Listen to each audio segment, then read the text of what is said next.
रामकृष्णारी मंडळी, हो हो, लक्षात येते माझ्या पाठीमागचं बॅकग्राऊंड बघून तुम्हाला असं वाटतंय की मी पंढरीत कसा.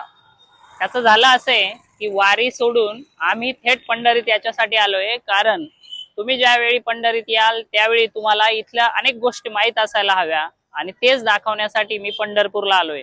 तर चला मग, आज मी तुम्हाला पंढरपूरमध्ये विठ्ठलाचं दर्शन घेतल्यानंतर कुठे कुठे जाता येईल, तुमची कुठे काय व्यवस्था आहे, हे मी तुम्हाला दाखवणार आहे. सर्वप्रथम मी चंद्रभागा घाटावर आलो. घाटाच्या पायऱ्या उतरत असताना एका ज्येष्ठ माऊलीला खाली उतरण्यास त्रास होत होता. ते बघून मी त्यांना हात देऊन सावकाश खाली उतरवलं. त्या क्षणी जाणवलं, वारी म्हणजे फक्त विठ्ठलाचं दर्शन नाही, तर एकमेकांना दिलेला आधारही आहे. थोडं पुढे गेलो आणि एका छोट्या माऊलीची भेट झाली. त्या छोट्या लेकराने प्रेमाने माझ्या कपाळावर गंध लावला. त्या निरागस हास्यातच मला विठ्ठलाचं जणू दर्शन झाल्यासारखं वाटलं. ही वाहणारी चंद्रभागा जणू प्रत्येक लाटेत विठ्ठलाचं नाव घेते. पाण्याचा मंद आवाज, वारकऱ्यांची भक्ती आणि या क्षणाची शांतता मनाला एक वेगळीच ऊर्जा देऊन जाते. इथे उभं राहिलं की जाणवतं, वारी म्हणजे फक्त प्रवास नाही, तर आत्म्याला स्पर्श करणारा एक नूतन अनुभव आहे. मंडळी, मी आहे चंद्रभागेच्या तीरी. मंडळी, चंद्रभागेच्या तीरावर असताना आम्हाला हा छोटा माऊली भेटलाय की ज्याने आम्हाला उत्कृष्ट असा गंध लावलाय. आणि तो गंध लावल्यानंतर आपली भावमुद्रा अतिशय सुंदर दिसते. हा माऊली जर तुम्हाला कुठे चंद्रभागेच्या तीरावर भेटला तर तुम्ही याच्याकडे गंध लावायला विसरू नका. माऊली, काय नाव तुमचं? रमेश सुरेश गायकवाड. आणि शिक्षण? 10वी पास. आणि हेच काम करतो? नाही, आपलं कॉलेज पण असतंय मला आता. अच्छा, किती लोकांना गंध लावतो? मी असं दिवसातून 1001 लोकांना लावतो. हे फक्त वारीच्याच काळात का? वारीच्या काळात 1000 लोकांना? पैसे सगळ्यांकडनं? हा, बाकी काय त्यांची इच्छा असेल तर पैसे देते, नसेल तर जाऊ देतो ना. अच्छा, शिक्षण चालू आहे ना? शिक्षण चालू आहे. वारकरी बंधूंनो, तुम्ही माझ्या पाठीमागे बघू शकत असाल की जिल्हा अधिकारी कार्यालय सोलापूर आणि पंढरपूर नगर परिषदेच्या वतीनं या ठिकाणी आपत्कालीन प्रतिसाद केंद्र या ठिकाणी तयार करण्यात आलं आहे. तुम्ही ज्यावेळी या चंद्रभागेच्या याच्यामध्ये स्नान करत असाल त्यावेळी तुम्हाला जर काही अडचण असेल, तुमचे कपडे चोरीला गेले असेल किंवा इतर काही तुम्हाला अडचण असेल किंवा तुमचा नातेवाईक जर तुम्हाला सापडत नसेल तर घाबरून जाऊ नका. तुम्ही ज्यावेळी या मंदिराच्या समोरच्या पश्चिम बाजूचा जो गेट आहे तिथून पायऱ्या उतरत असताना त्या पायऱ्यांच्या डाव्या बाजूला असा मदत कक्ष स्थापन करण्यात आला आहे. त्या ठिकाणी जो अनाउन्समेंट करत आहे त्याच्याकडे जाऊन आपण आपल्या नातेवाईकाचं नाव सांगायचं आहे आणि तिथं थांबायचं आहे. त्यांनी पुकारल्यानंतर आपल्याला आपला नातेवाईक मिळून जाईल. त्यासोबत या नदीपात्रामध्ये आपण आंघोळ करत असताना आपल्या कपड्यांची आणि आपल्या लहान मुलांची देखील आपण काळजी घ्यायची आहे. चंद्रभागेच्या पवित्र तीरावर अनेक सुंदर माऊलींच्या मूर्ती भाविकांचं लक्ष वेधून घेत होत्या. पारंपरिक वेशातील वासुदेव प्रत्येकाला आशीर्वाद देत भक्तीचा संदेश देताना दिसत होते. मीही चंद्रभागेचे पवित्र स्नान केलं, सूर्यनारायणाला अर्घ्य अर्पण केलं आणि विठ्ठलाच्या दर्शनाची ओढ मनात घेऊन मंदिराच्या दिशेने निघालो. प्रत्येक पाऊल भक्तीने भरलेलं होतं आणि प्रत्येक क्षणी असं वाटत होतं की पंढरपूर मला विठ्ठलाच्या अधिकाधिक जवळ घेऊन जात आहे. वर आल्यावर डाव्या बाजूला सर्वप्रथम श्री द्वारकाधीश मंदिर लागतं. आम्ही या मंदिरात दर्शन घेतलं. तुम्हीही पंढरपूरला आलात तर या मंदिराचं नक्की दर्शन घ्या.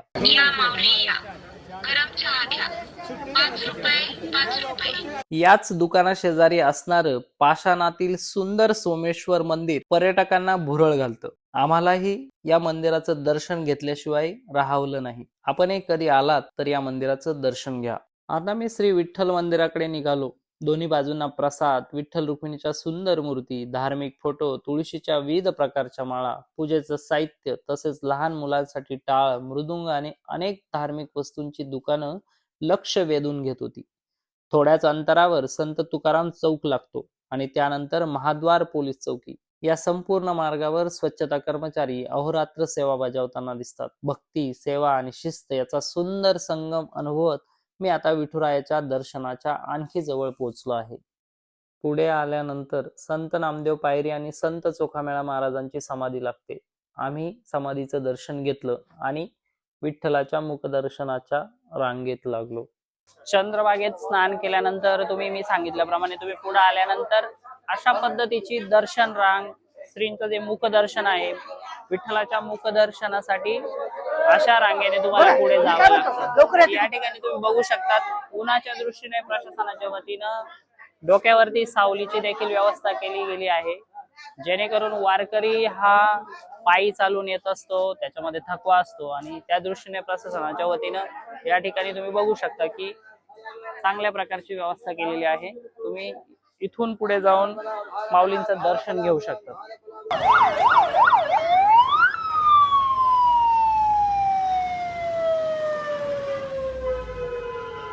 यानंतर पुढे जात असताना गणपती मंदिरामध्ये गणपती बाप्पांचं दर्शन घेतलं.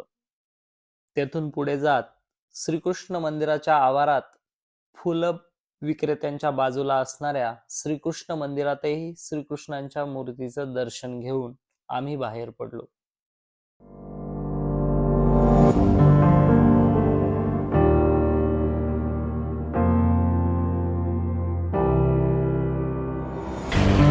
आपण वारकरी पंढरपूरमध्ये आल्यानंतर आपल्याला सगळ्यात महत्वाची गरज असते की रिक्षांची. तर या ठिकाणी प्रशासनाच्या वतीनं या ठिकाणी दरपत्रक लावण्यात आलं आहे. पहिल्या 1.5 किलोमीटर करता किमान 23 रुपये आणि त्यापुढे जर जसे किलोमीटर वाढेल त्या प्रति किलोमीटर साठी 15 रुपये. त्यामुळे वारकऱ्यांनी कुठल्याही रिक्षावाल्याला पैसे देताना या नियमावलीचा तुम्हाला फायदा होईल. रिक्षावाले आपली लूट करत असेल तर त्यांना नक्कीच ही नियमावली समजून सांगा आणि जे रिक्षावाले अशी लूट करत असतील त्यांची प्रशासनाकडे तुम्ही तक्रार देखील करू शकता. तुम्ही माझ्या बाजूला बघू शकतात की श्री क्षेत्र पोलीस मदत केंद्र पंढरपूर हे देखील छत्रपती शिवाजी महाराज चौकामध्ये आहे. त्यामुळे तुम्हाला काही अडचण निर्माण झाल्यास तुम्ही इथे देखील संपर्क करू शकता.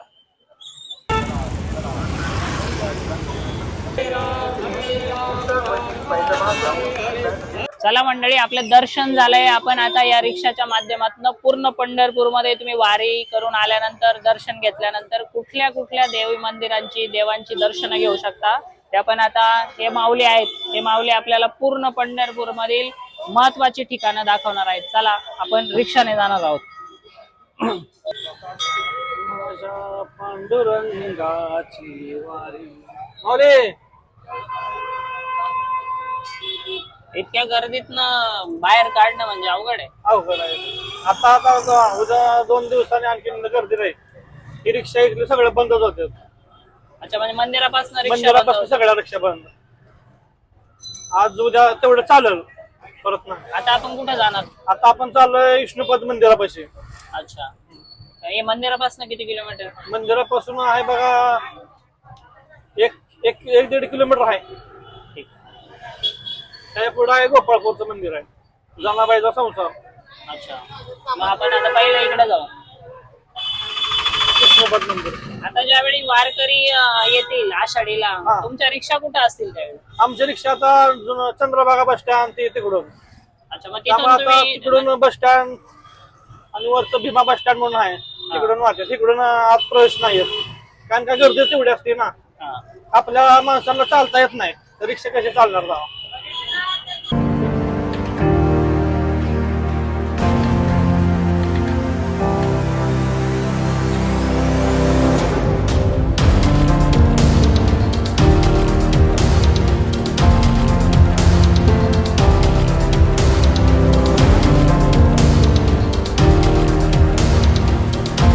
आता जे वारकरी आषाढीला येतील तर त्यांनी काय काळजी घेतली पाहिजे? त्यांना जर या मंदिराकडे जायचं असेल म्हणजे कसं गेलं पाहिजे त्यांनी? त्यावेळी रिक्षा असतील का? रिक्षा नसते त्यावेळेस. त्यावेळी रिक्षा नसणार? नाही, चालत जावं लागेल त्यांना, कारण का गर्दीच भरपूर असते ना. अच्छा, म्हणजे या मंदिराकडे जायचं असेल तर त्यांना चालत जावं लागेल. गोपाळपूर विचारायचं त्यांनी. गोपाळपूर. हा. आणि कसं माहितीये का, गर्दी भरपूर असते, दर्शन पण व्यवस्थित होत नाही. अच्छा, त्यामुळे असं माझं तर म्हणणं आहे की वारी झाल्यावर सगळं तुम्हाला व्यवस्थित बघणं होतंय, करणं होतंय. अच्छा, वारी झाली की मग गोपाळपुरात यायचं. थोडं गर्दी कमी होते, हे होते ना. असं कसं धक्काबुक्कीने दर्शन होत नाही ना व्यवस्थित. आता आपल्या मंदिराची लाईन बघा, इकडे पुढे कुठली कमीत मंदिर? कमी पांडुरंगाची लाईन. अच्छा, दर्शन रांग बघा, इथून जास्त ते 10 किलोमीटर लाईन जाते वारीच्या काळात. वारीच्या काळात. बघा मंडळी, 10 किलोमीटर पर्यंत सुद्धा रांगा असतात. त्यामुळे आपण येताना ती तयारी देखील ठेवली पाहिजे, कारण वारी इथे आल्यानंतर सगळ्यात जास्त एकादशीला गर्दी होत असते आणि आपण त्या दृष्टीने सुद्धा स्वतः प्रिपेअर्ड होऊन आलं पाहिजे. आपण तितकी काळजीपूर्वक या ठिकाणी आलं पाहिजे. आणि विशेष गोष्ट म्हणजे त्या काळामध्ये रिक्षांना इथे बंदी असणार आहे. ठिकठिकाणी तुम्ही बघू शकता की सोलापूर ग्रामीण पोलिसांनी वेगवेगळ्या छोट्या सोय छोट्या केले चौक्या भरपूर. केल्या. हा. पाण्याची सोय म्हणा, बाथरूमची सोय म्हणा, सगळे केले. हे काय या ठिकाणी ही आहे ना अन्नदान करतात. आता गेले बघा 10-15 वर्ष झालं हा. असं मोफत अन्नदान असतंय. अच्छा, मात्र ते सगळे बाहेरचे दिसत आहे. कर्नाटकचे आहे ते. कर्नाटकचे आहेत ते. आता ते जे फोटो ते वारलेत ते. अच्छा, त्यांनी 10-15 वर्ष झालं मोफत अन्नदान करतात. कर्नाटक वरून येऊन. म्हणजे आणि त्यांना आपण जेवढ्या ताट सुद्धा धुवू देत नाहीत. त्यांची ती सगळं करतात. हो, हे दर्शनाची लाईन आहे. आताच ही अवस्था आहे. पुढे लाईन आणखीन.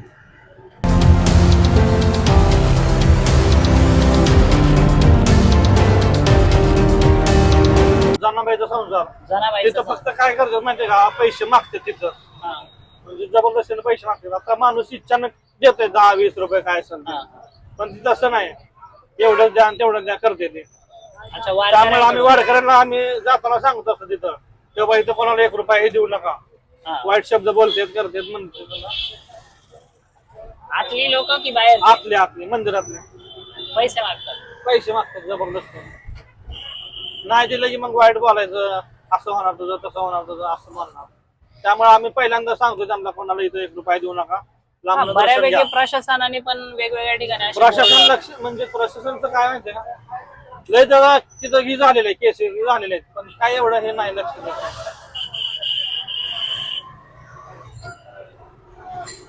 माणूस त्याच्या इच्छा पूर्ण देतेच की काय 10-20 रुपये. बरोबर आहे. आणि दान हे स्वखुशीने जितकं दिलं जातं स्वखुशीने, तितकं हा. स्वीकारलं पाहिजे. आता तुम्हाला तिथं गेल्यावर कळलं कसं करतात कसं नाही. इथे पण अन्नछत्र आहे. नाही नाही. दर्शन रांगाची बार आहे. हे करण्याचा काय उद्देश म्हणजे त्या ठिकाणी हॉल्ट घेतात. म्हणजे कसं माहितीये का, आता डायरेक्ट पुरणार नाही ना, त्यामुळे थोडं थोडं असं घेतात. अच्छा, तिथून आता 10 किलोमीटर लाईन जाते इथून असं फिरून आषाढी वारीला.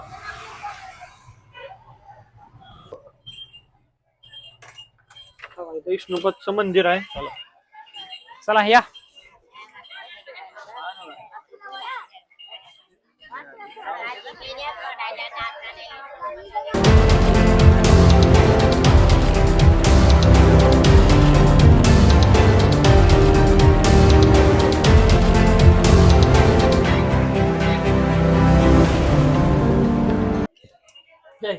बघा इथं वासरू गाय वासरू त्यांचे पाय पाय. अच्छा, याची काय आख्या आहे काय मंदिराची? जनाबाईला दिलेली जागा आहे. इकडे दाखवलं. सुळाचं झालेलं ठिकाण संत जनाबाईला भेट दिली. सोळावर दिलेला असा. इकडे काय हा घाट आहे का? नाही, विष्णुपदचं मंदिर आहे इथं. इकडे विष्णुपद मंदिर इकडे आहे आणि ही जनाबाईंना भेट दिलेली जागा. जागा हा आणि ते गाय वासरू जनाबाईंच ते गाय वासरू ठीक आहे. असतं. पांडुरंगाचे पाय आहे तिथं इकडे उमटलेले. गाते तुझ्या अभंगा धावगे पांडुरंगा धावगे पांडुरंगा. इकडे होडी वगैरे होडीनं सगळं तिथं असं दर्शन करून आणते ते होडी वगैरे. आता पाणी सोडलंय, हा. पाणी एवढं नव्हतं. म्हणजे होडीमध्ये बसून तुम्हाला तिकडनं फिरून दर्शन आणते. पण करून आणून हा, देणार. तिथं दर्शन मंदिर आहे. यांचे पण रेट ठरलेले का काय? त्यांचे पण रेट ठरलेले असतात. कसे रेट आहे तुमचे? 3 माणसं आम्ही. 3 माणसांचे 200 रुपये. कुठपर्यंत फिरवणार? याच कुठलं मंदिर आहे मध्ये? नारद मुनींचं दर्शन करून आणणार आणि कुठे नेणार? इकडं एक चक्कर मारून आणणार 200 रुपये. तर मंडळी, या ठिकाणी आल्यानंतर पाण्यामध्ये एक नारद मुनींचं मंदिर आहे आणि त्या मंदिराचं दर्शन करायचं असेल तर 2-3 व्यक्तींचा होडीचा रेट आहे 200 रुपये. पावन आहे बघा, पांडुरंगाचे.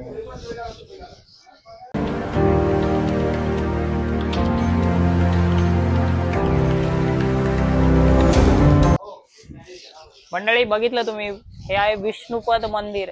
निसर्ग सौंदर्याचा एक अद्भुत नमुना, पूर्णपणे पाण्याच्या मध्यभागी असणारं हे मंदिर आणि येण्यासाठी असणारा सुंदर घाट. आणि दुसरं सगळ्यात सुंदर दृश्य मी जे तुम्हाला म्हटलं, निसर्गाची दैवी चमत्कार म्हणा, मंदिराच्या गर्भगृहाच्या बाजूला असणाऱ्या या सभा मंडपामध्ये पक्ष्यांनी केलेली ही अप्रतिम अशी घरटे. आणि या ठिकाणी आपण म्हणतो दैवी ठिकाणी सकारात्मक ऊर्जा असते. आणि तुम्ही बघू शकता की पक्ष्यांचा किलबिलाट आहे, पूर्णपणे पक्षी मुक्त विहार करत आहे. आणि दुसऱ्या बाजूला मगाशी सांगितल्याप्रमाणे नारद मुनींचं मंदिर आहे पाण्यामध्ये. आणि जर तुम्हाला सुरक्षिततेचा वापर करून जर त्या मंदिराचं दर्शन घ्यायचं असेल तर या ठिकाणी होडीची देखील सुविधा उपलब्ध आहे. चला आपण पुढच्या मंदिरात जाऊया.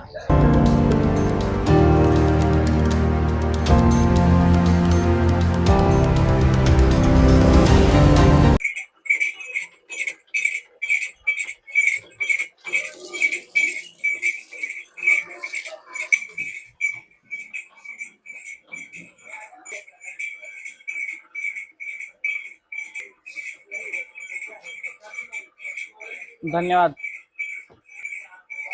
आणि पहिल्यापासून रिक्षा व्यवसाय का दुसरा? पहिल्यापासून रिक्षा.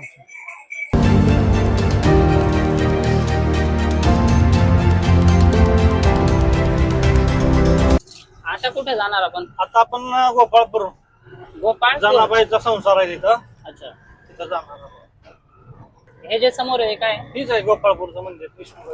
अच्छा, म्हणजे इथून जनाबाईचा या संसार. मंदिरापासून माझ्या मते 500 मीटर वरती, 500 म्हणजे रस्त्याच्या या बाजूला एक आहे आणि या रस्त्याच्या त्या बाजूला. हा काय गावातला ओढा आहे का? कुठला? ही दर्शनाची लाईन काय तिथून तुम्हाला म्हणलं की 10 किलोमीटर लाईन जाते. आणि तिथून अशी पाक वळते इकडं. घोडा गाडी पण उपलब्ध आहे. आहे की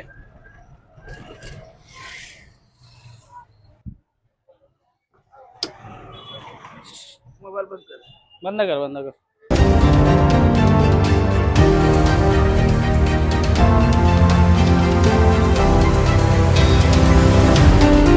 आम्ही संत जनाबाई संसाराला भेट दिली, पण चित्रीकरणाला परवानगी नसल्यामुळे आतलं दर्शन दाखवता आलं नाही. बाहेरूनच दर्शन घेतलं व बाहेरच आम्हाला काही मंदिरातील आतील देखावे बाहेर बघावयास मिळाले.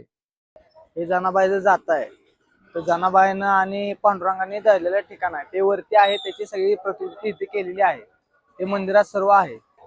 हे ताकाचा डेरा आहे. हा ताकाचा डेरा तिथं घुसळण म्हणून आहे. त्या साईडला ताकाचा डेरा आहे, पण त्याची प्रतिकृती आपण फोटो स्टुडिओ साठी मांडलेली आहे. आता कुठे जायचं आपलं? आता आपण गजानन महाराजचं मंदिर. गजानन महाराज मंदिर. शेगाव. ते किती किलोमीटर येतं? तिथून 1 किलोमीटर आहे. 1 किलोमीटर.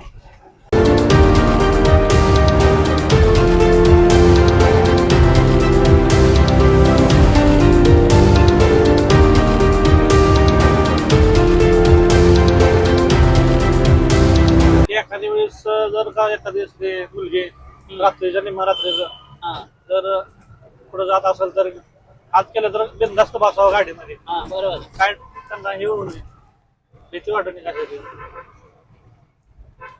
महाराजांच्या फोटोमुळे तेवढा विश्वास निर्माण होतो. विश्वास. आणि महाराजांचा फोटो असल्यामुळे आपल्यालाही बंधनं असतात होय. की आपण महाराजांचा हा. फोटो लावलाय तर आणि असं आपल्या- तसं करायचं आपली असेल. वर्तणूक पण तशीच पाहिजे. घोड्या गाड्या पण बरेचशा आहे ना? बरोबर.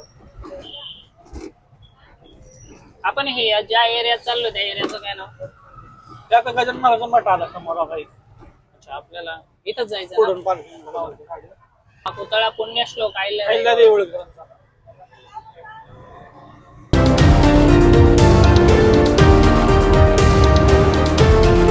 आपण रिक्षा पार्किंगला लावून गजानन महाराज संस्थान शेगावची जी शाखा आहे पंढरपूरची, त्या शाखेत आहोत. खूप चांगल्या पद्धतीचं नैसर्गिक असं वातावरण आहे. आपण एंट्री केल्यानंतर आपल्या पुढे हा पंढरीचा वारकरी धर्म पताका घेऊन आपल्याला दृष्टिक्षेपात पडतो. आणि त्यानंतर आपल्या राईट साईडला तुम्ही बघताय की रूम नोंदणी कार्यालय आहे. या ठिकाणी संस्थांच्या वतीनं अत्यंत माफक दरात म्हणजे 200 ते 250 रुपयामध्ये रूम उपलब्ध आहे. या ठिकाणी दमून भागून आलेले वारकरी तुम्ही बघताय की जे गजानन महाराजांच्या दर्शनासाठी जात आहे. आपल्या डाव्या बाजूला आहे श्रीराम मंदिर. आपण त्या मंदिराचं दर्शन घेऊया. अशा रीतीने बऱ्याच मंदिरांमध्ये व्हिडिओ शूटिंग आणि फोटो काढायला मनाई आहे. रामाचं आपण दर्शन घेतलेलं आणि आपण आता बाहेर पडतोय. आपण आता पुढे बघताय तुम्ही गजानन महाराजांचं मंदिर आहे, तिथं आपण दर्शन करूया. आणि विशेष म्हणजे तुम्ही बघितलं तर शेगाव संस्थान ज्या गोष्टीसाठी प्रसिद्ध आहे, तुम्ही कुठेही खाली बघाल तर कुठे कचरा वगैरे नाही, प्रचंड स्वच्छता आहे.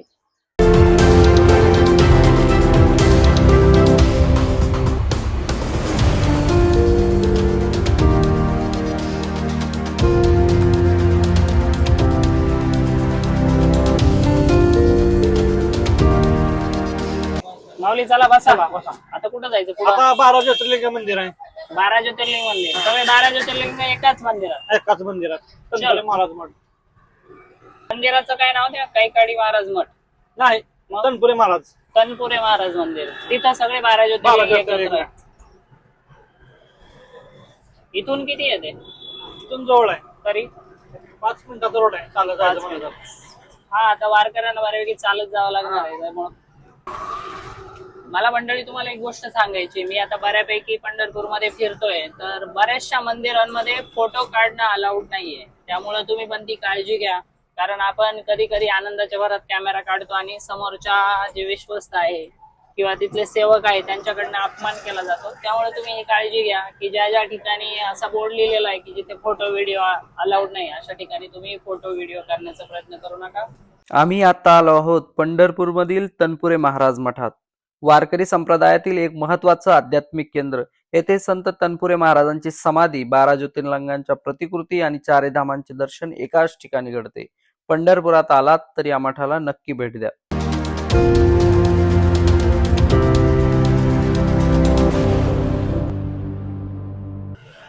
आता कुठं जायचं? आता तुळशी वृंदावन. तिथं काय आहे? सर्व संतांच्या मूर्ती आहेत, बघण्यासारखं चांगलं आहे.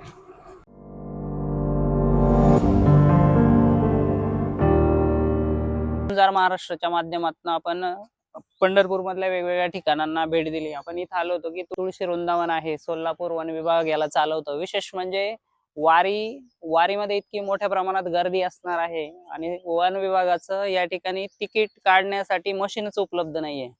आणि ज्यावेळी आम्ही प्रवेश करायचं म्हटलं तर त्यांच्याकडं मशीन येण्यासाठी अर्धा तास वेळ होता. म्हणजे इतक्या मोठ्या प्रमाणात महाराष्ट्रातनं वारकरी येत आहे आणि अशा वेळी त्यांच्याकडं मशीन उपलब्ध नाही आणि त्याच्यासाठी वारकरी इतके थकून भागून येतात. त्या ठिकाणी त्यांना भेट द्यायची असते आणि तिथं सांगितलं जातं की आमच्याकडे अर्धा तास मशीनच उपलब्ध नाही.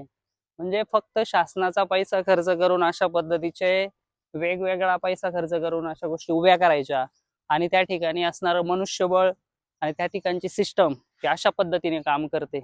तर तुम्ही ज्यावेळी पंढरपूरला याल तेव्हा यांना फोन करून या, कारण यांच्याकडे तिकीट मशीनच उपलब्ध नसतं.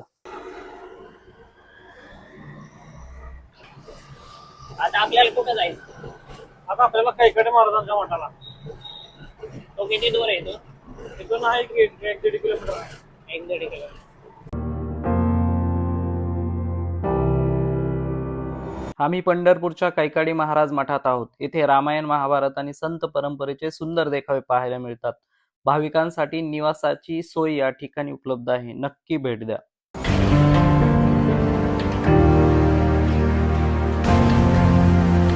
कैकाडी महाराज मठाच्या अगदी शेजारीच वैष्णवदेवी पवित्र गुहा आहे. येथे जम्मू काश्मीर मधील प्रसिद्ध वैष्णवदेवीच्या पवित्र गुहेची सुंदर प्रतिकृती साकारण्यात आली आहे.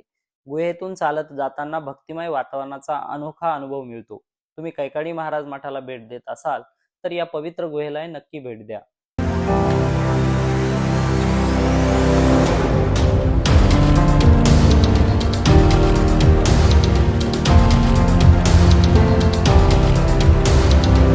तुमचं काय नाव? माझं नाव दत्ता मुरलीधर डोळस. अच्छा. आणि किती दिवसापासून रिक्षा चालवता? आता 10 वर्ष झाले. रोज हेच रुटीन आहे? रोज. जो व्यवसाय तो सगळ्यात जास्त कधी असतो? व्यवसाय वारीमध्ये, म्हणजे महिन्याच्या एकादशीला. आता मी असं ऐकलंय की सगळीकडे कामं चालू होणार आहे, मग काय पुढची वारी होती की नाही? पुढची होणे शक्य नाही. कारण सगळीकडे पाडापाडी चालू होणार आहे करणार, हा, त्यामुळे वारी होणार नाही शक्य. मग बऱ्यापैकी इथल्या उदरनिर्वाहाची साधनांवरती गादा येणार येणार 100. 1-1.5-2 वर्ष कामं चालतील. 3 वर्ष चालणार आहे. म्हणजे 3 वाऱ्या आता या अत्यंत असं चालणार, हा. कमी उपस्थिती कमी राहणार. उपस्थिती. कदाचित एखादी वारी बंद खंडित होऊ शकते. बंद येऊ शकते. हा, कारण का सगळीकडे पाडापाडीचं हे राहणार ना, वारकऱ्यांना यायला जायला जाणार. रामकृष्ण हरी मंडळी, अशा रीतीने माऊली जे दत्ताभाऊ माऊली आहेत यांच्यामुळे आपण सबंध पंढरपुरामध्ये कुठल्या स्थळांना, आपण ऐतिहासिक स्थळांना, मंदिरांना, त्याचप्रमाणे धर्मशाळांना भेटी देऊ शकतो, कुठं थांबू शकतो, या दृष्टीने आम्ही तुम्हाला माहिती देण्याचा प्रयत्न केला. आपण ही वारी, सुरक्षित वारी अनुभवण्यासाठी आमच्या या ब्लॉगचा उपयोग होईल अशी आशा आहे. आपण पंढरपूर शहरात आल्यानंतर स्वतःच्या प्रियजनांची आणि विशेष करून स्वतःच्या मौल्यवान वस्तूंची, त्यासोबत आपल्या लहान मुलांची काळजी घ्या आणि विठ्ठल तुमची वारी खूप चांगल्या पद्धतीने पूर्ण करो ही सदिच्छा व्यक्त करतो आणि थांबतो. धन्यवाद.